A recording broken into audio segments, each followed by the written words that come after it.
Hello, everyone. That's kind of crooked. I had to fix that. Hey! I'm excited. We get to interview a friend of mine tonight, and she's with the Proverbs 31 Ministries, and she's awesome. And so we're going to interview Amy Carroll tonight whenever she pops on. And it's going to be awesome because I was just rereading her book. And if you don't have it, you could win it tonight. Can't really read it from there, but it's called Breaking Up with Perfect. And it's so good. It's so good.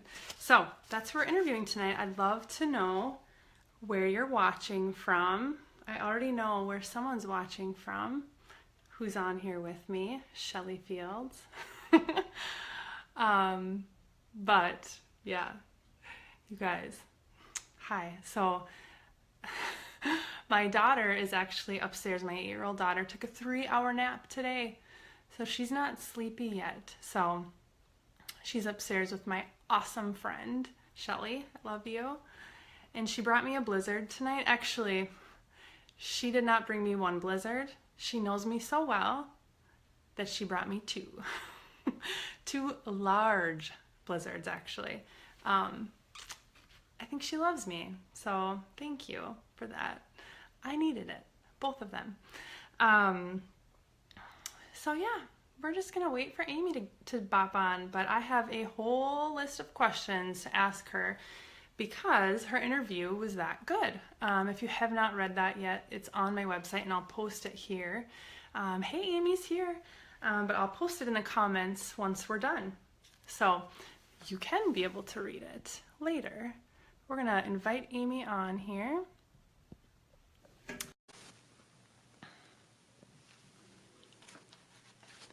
Whenever she bops on. Hey, Amy! Hey! How are you? I'm well. How are you, friend? I'm good. I'm good. I'm glad to be drinking some tea. I've been looking forward to it all day. I love your mug because I watched your last Facebook Live. I know. I still need to add in the link of where to get it. I think it's actually Hen House. It just came to me. Anyway, I'll add the link. I need to do that. Yes, please. Yeah, Yes. I love it. I love it. So thanks for joining me. This is so great. Well, thanks for having me on. I'm excited. Well, good. Amy, could you just tell us who you are, what you do, just a little bit about yourself? Well, I do have some roles, but I say that my main role is I wash other people's underwear just about every day. That's like my big thing I do. But besides that, wife and sometimes mom, because we have an empty nest, so there's not as much underwear as there used to be. Is that I'm a speaker and a writer for Proverbs 31. I'm an author. I do some speaker coaching with Next Step Coaching Services. And last but certainly not least, I am Sherry Gregory's co-host for Grit and Grace, and that's how we met.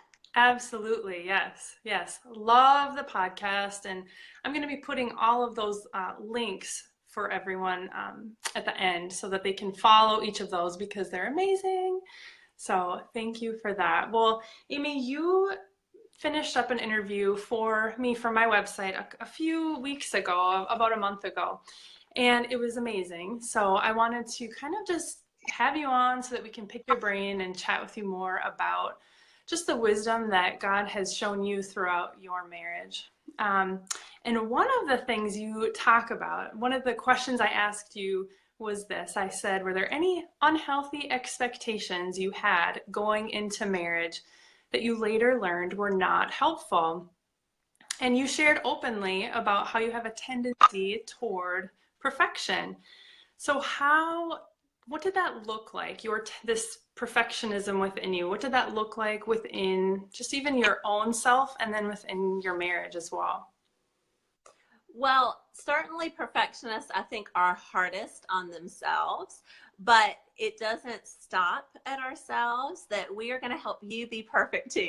And that gets really, really ugly in marriage. And when you say what kinds of expectations did I come into marriage with. I think the shorter list would be, what did I not expect when I came into marriage? Because I have what I call these pictures of perfect in my head, and and I have well-defined pictures of perfect in my head for kind of every situation, every scenario, every relationship.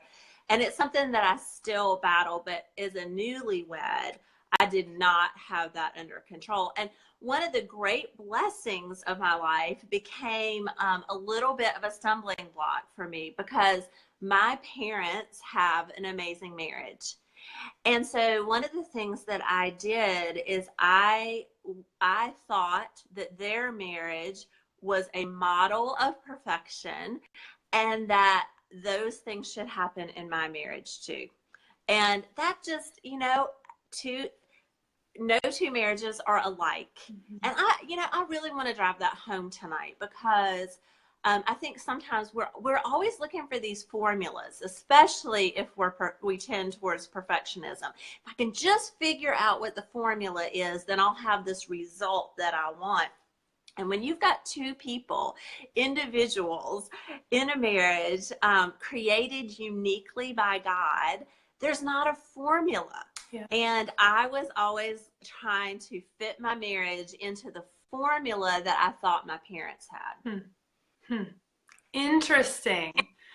And so then when you say that, because, I grew up in a very different household. My parents were divorced. My mom struggled with some addiction. And so for me, I went into marriage with really no expectation.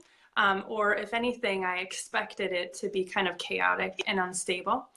But that's very fascinating. Just as I'm a parent now of younger kids, when they are in our home, what are they going to be going into their marriages thinking?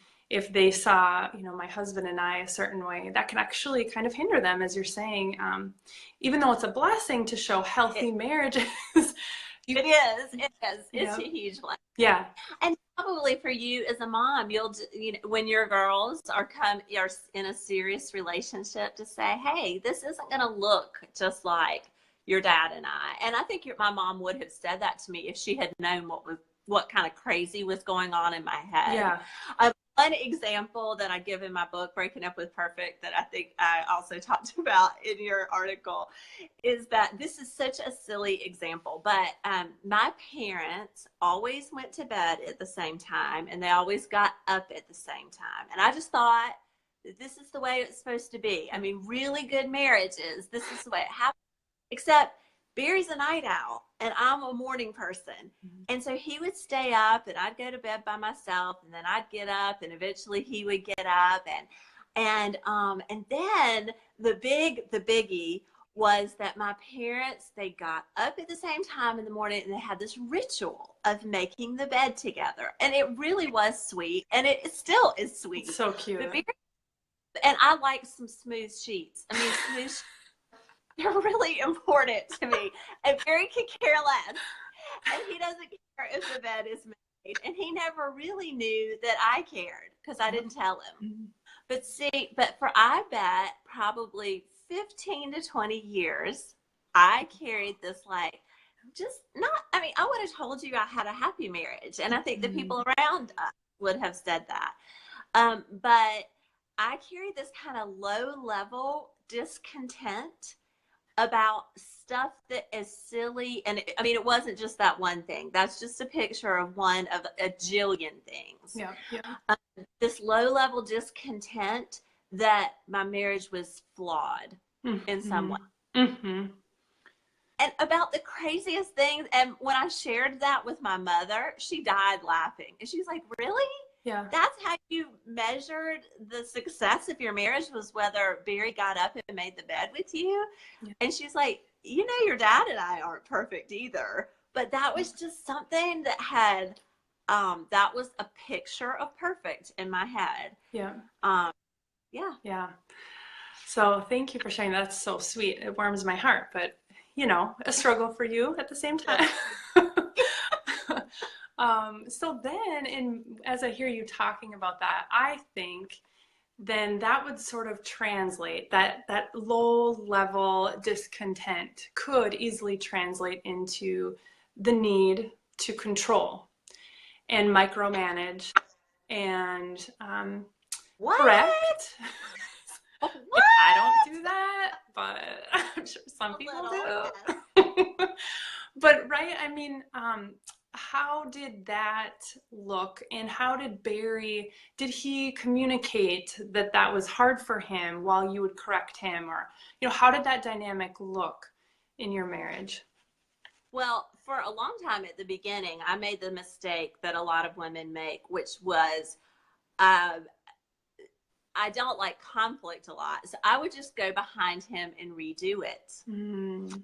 But you know what? What that does to our men is they're like, I can never do it right. Right. And I think Barry had that feeling all the time. It's like, I never do it quite right. And so guess what?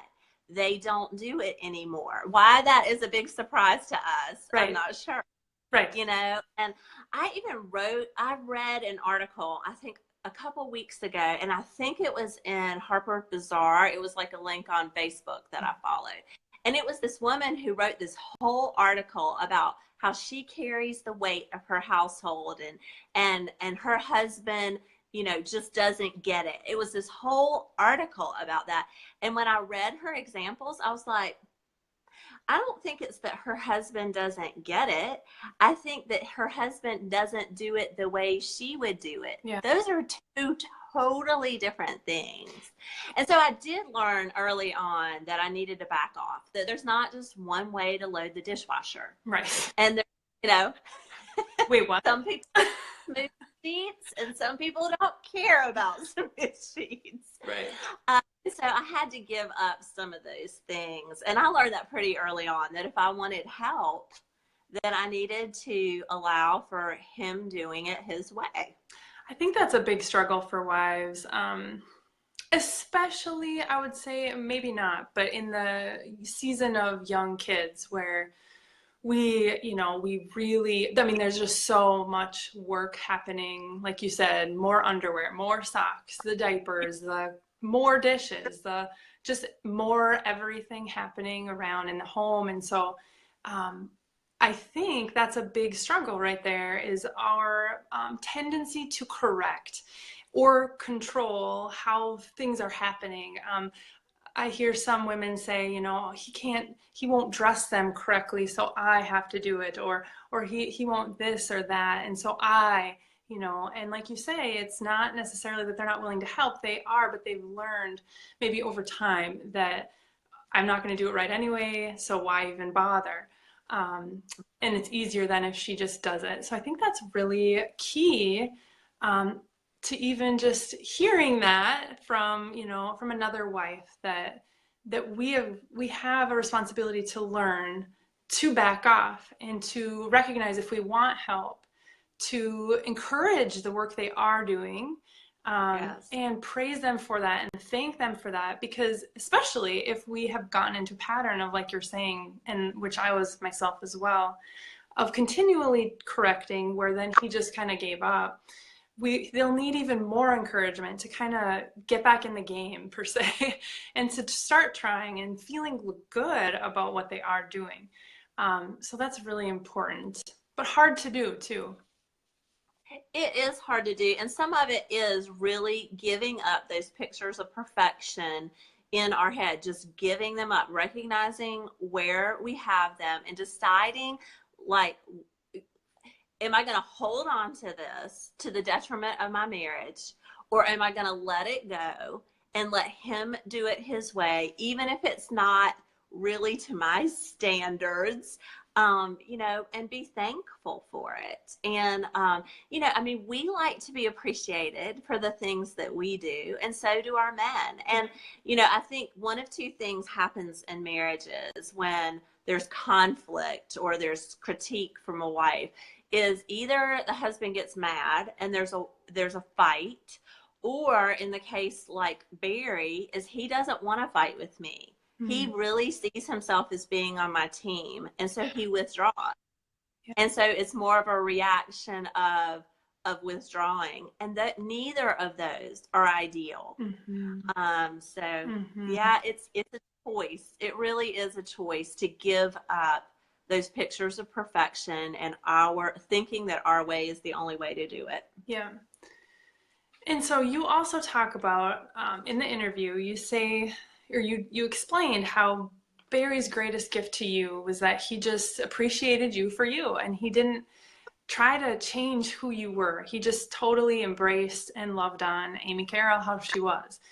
And then you said this, you said, about 10 years ago, I got determined to return that gift, appreciating the man I married instead of constantly trying to tweak him has exponentially increased our happiness quotient. So for you, I'm curious, and for all of us, how did you find the courage to let go and instead just appreciate Barry? I mean, how did you get from that place to actually letting go and allowing him to be Barry? Mm-hmm. I think it was this moment of recognition that the way I critique him and these expectations that I had piled on him, I had this realization, he has never done that to me, never. And I have friends who live with men who do, so I don't think it's just a male female thing, but my husband has never heaped expectations on me. In fact, I asked him at one point, what kind of expectations did you bring into marriage? And he genuinely looked puzzled. Like, bless him. He didn't really even understand the question. And he was like, I expected you to love me. And I'm like, oh. Because I could have made you a list a mile long of the expectations I brought into marriage. So it was this realization. And then that moment of realization and thinking, what a gift I've been given. And that motivated me to want to give that back to him. And so, I mean, it takes steps, and I fall back into my old patterns. Yeah. Let's just be honest. This is a constant battle for me. It's kind of my wiring.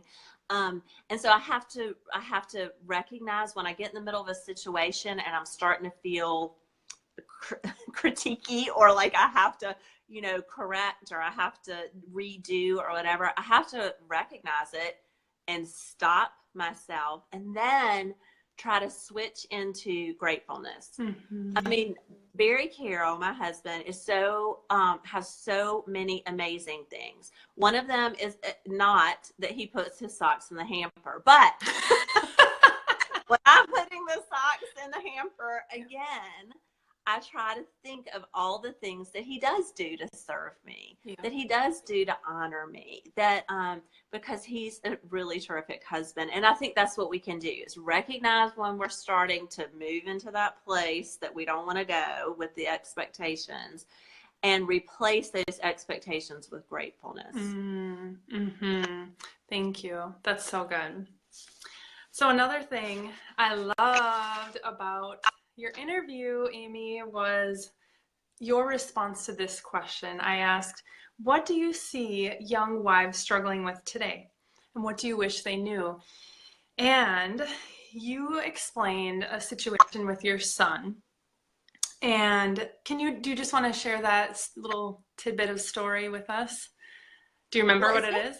It's been very eye-opening I have 2 sons, and so, and no daughters. So it gives me just kind of a different perspective as a woman as they've grown up, to watch them date and to see, and gosh, I mean, even as I wrote this for your article, I was like, this sounds really old lady-ish and not nice. Okay, so...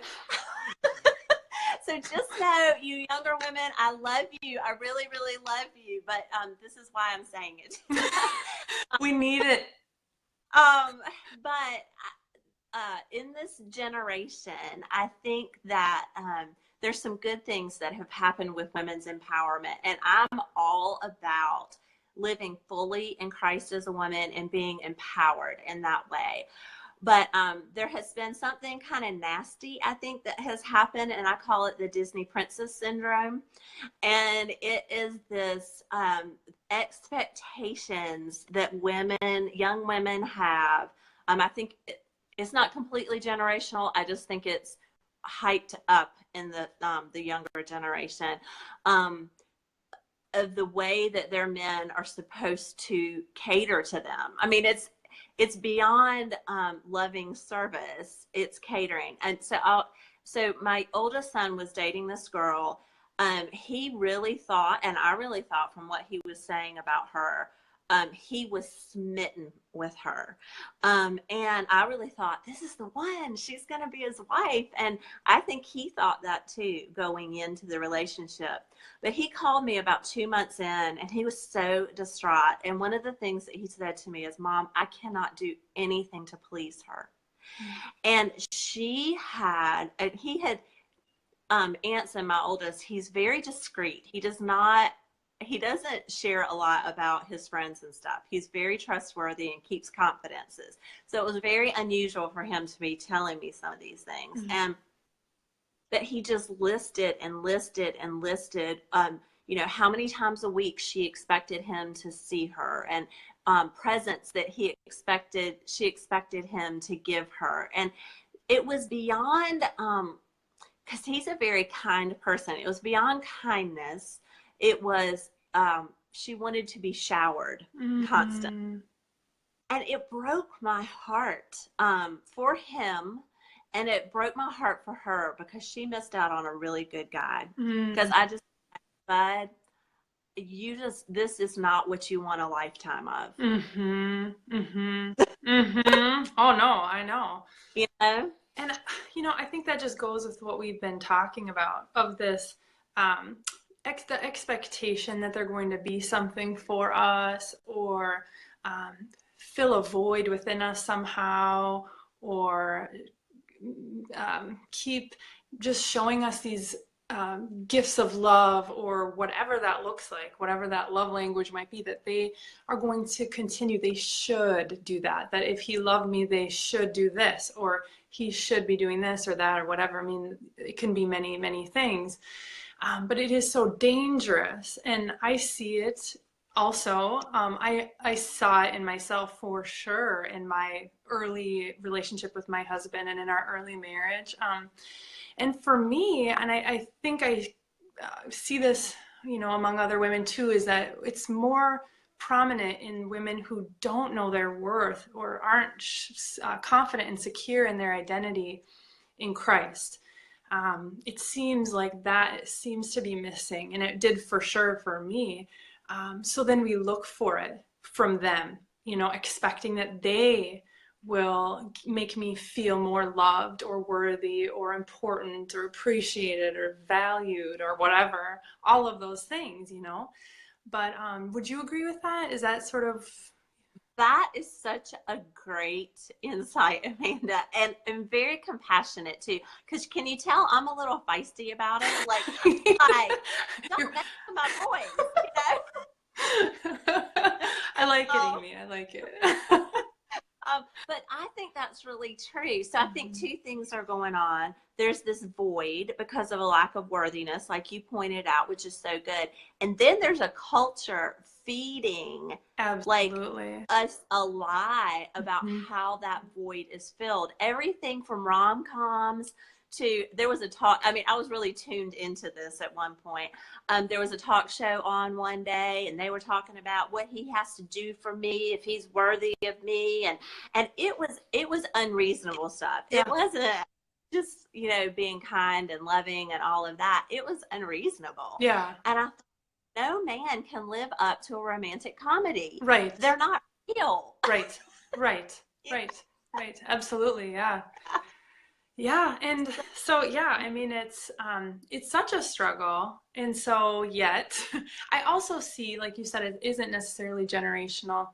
Older women too, struggling with that, kind of waiting for their husband to be that for them. And I think the only way that we can, get to the root of that is to really get to the root of who we are in Christ. And if Yeah. we falter at all, if we aren't confident in who he says we are, then we will then start looking here to people or to things, food, shopping, our husbands, whatever, to fill that. But I mean, that's the only fix for that insecurity and the need then to look to our husbands. So, do you agree? That is so good. Oh, absolutely. So true. Yeah. So true.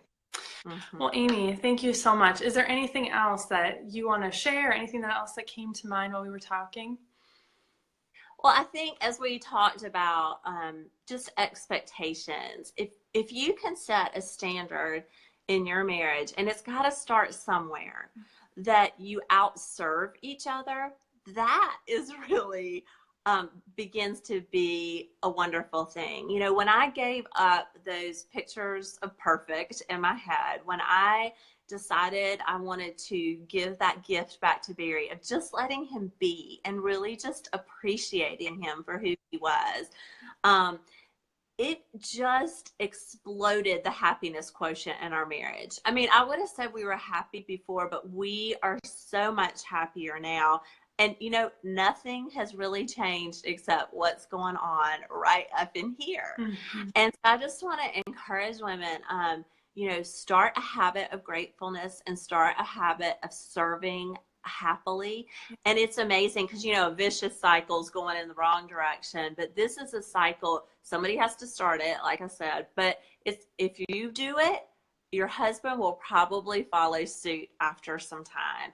And it's a beautiful thing to have going on in your marriage. Yes. And I would follow that with, even if your husband doesn't, even if you are and he doesn't reciprocate, that's okay too. We are called to give and serve and love, especially when we aren't going to get anything back, which is the hardest. But yeah. Yeah. Amy, this is your, oh, were you going to say something?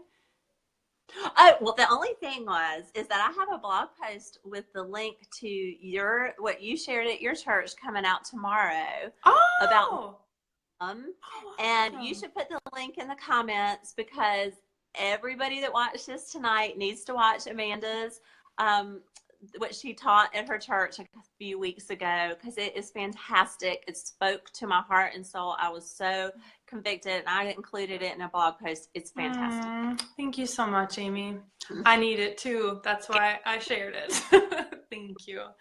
And this is Amy's book again. I'm going to be sharing the link and you can actually win this book right here too. If you just like and comment on this video, you'll be entered to win that. So make sure to do that.